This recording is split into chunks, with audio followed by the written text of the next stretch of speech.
In a world that so often praises the loud, the bold, and the endlessly extroverted, there exists a quiet force of nature.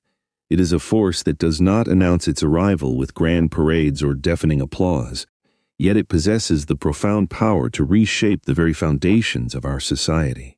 Today, we are going deep into the labyrinth of the human mind to explore one of the most fascinating, complex, and deeply misunderstood psychological architectures in existence. We are speaking of the INFJ.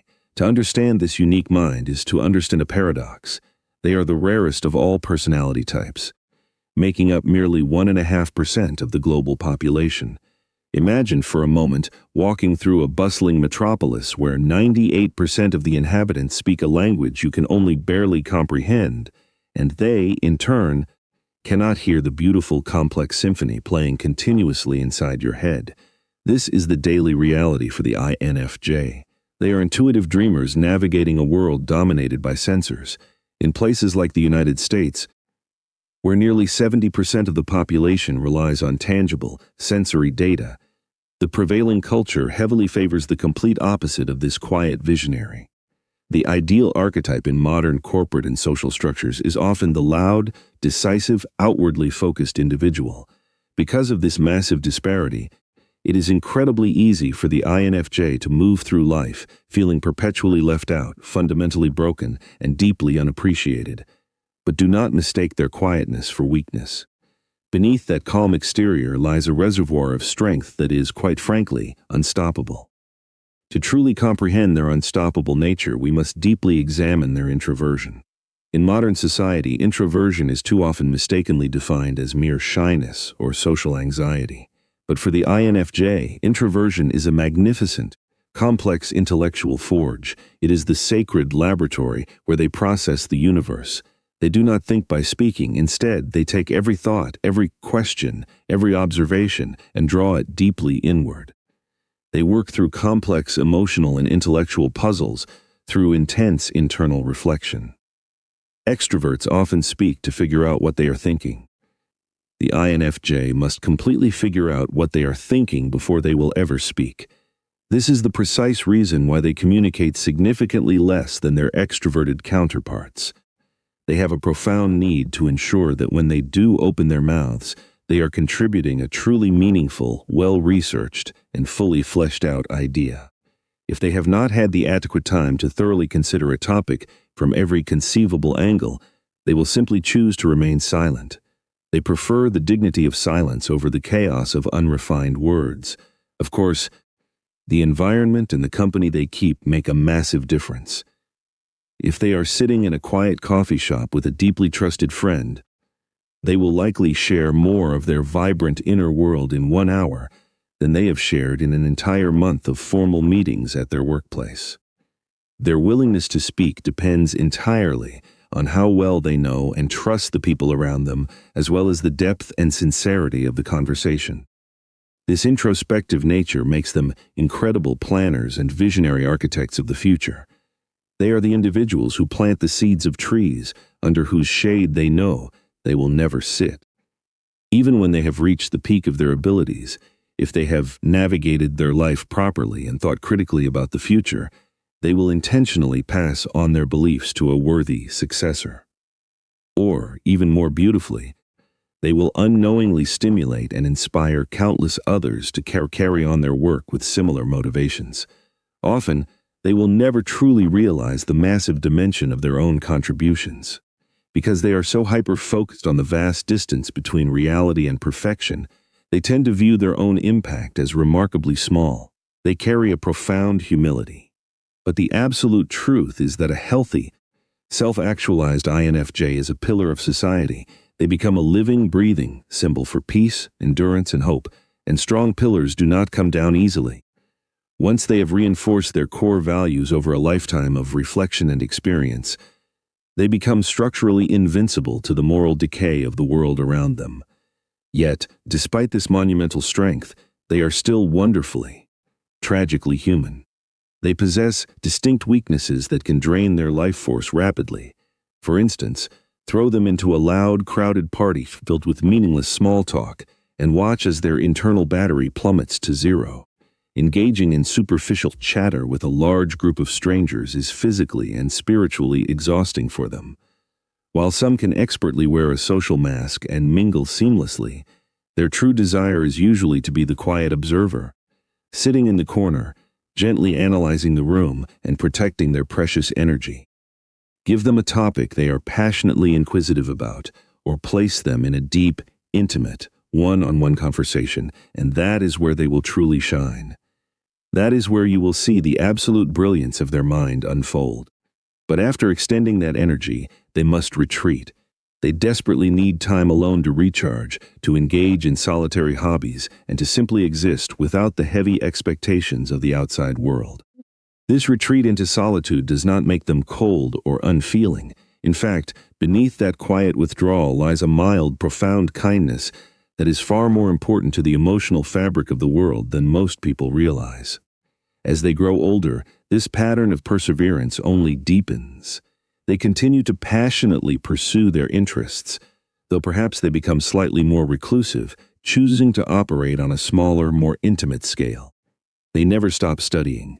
They never stop analyzing. Even when the subjects of their contemplation turn darker, sadder, or more heavily burdened by the tragedies of the human condition, they refuse to look away.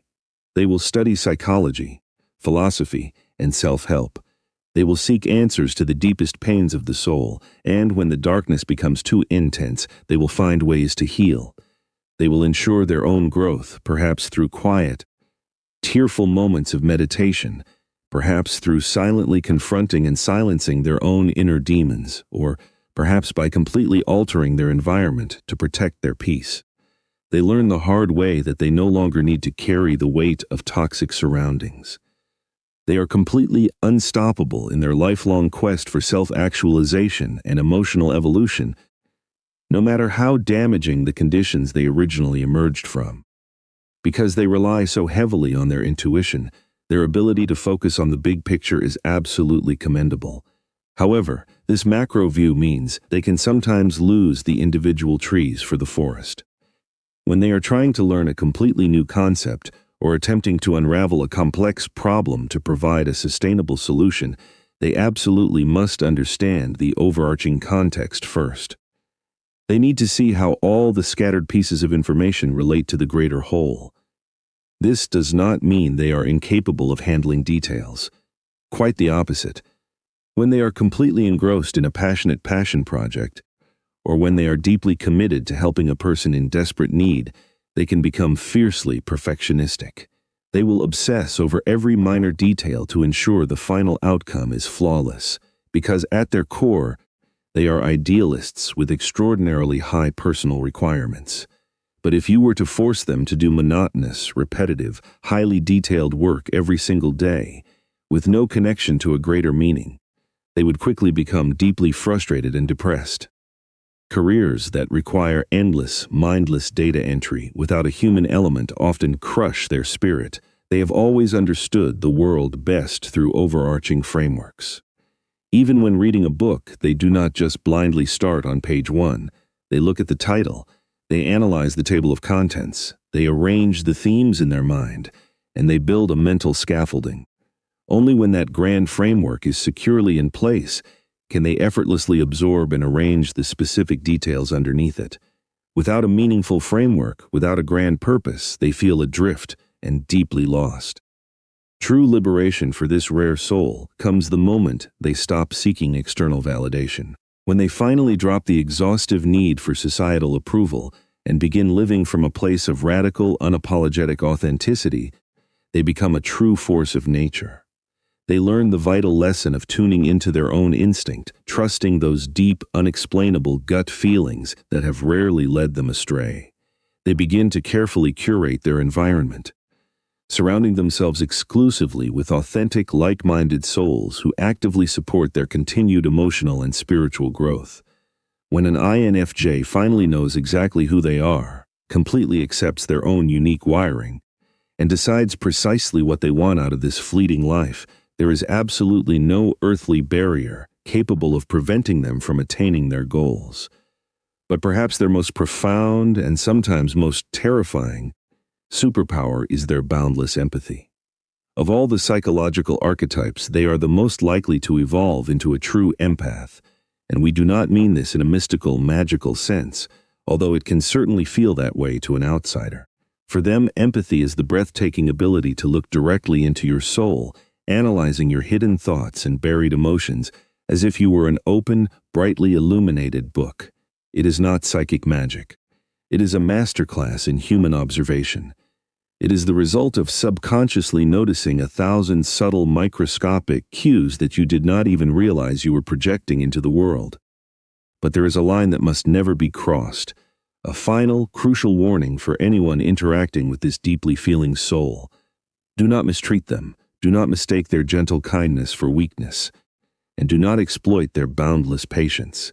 Because if you do, you will bear witness to what happens when an unstoppable force finally takes the gloves off. In all absolute honesty, it is abundantly clear that individuals with this personality are not to be messed with in any malicious way.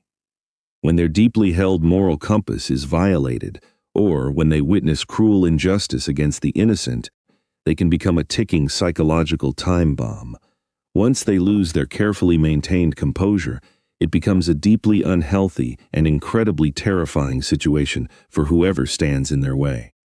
While they are highly unlikely to ever resort to physical confrontation, their weapon is far more devastating.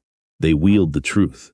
They can verbally and psychologically deconstruct a person with surgical precision, using every hidden vulnerability they have quietly observed against the aggressor. They are capable of creating a psychological confrontation that could easily give a bully a complete mental and emotional breakdown. It is a devastating defense mechanism, an absolute last resort, and it is never a desired outcome for a mind that deeply craves peace and harmony. So, the ultimate wisdom is simple. Maintain their sanity and absolutely protect your own by treating them with the profound respect and sincerity they deserve. Do not continually poke the quiet bear. Honor their boundaries, cherish their profound insights, and appreciate the rare, beautiful light they bring to a often dark and confusing world.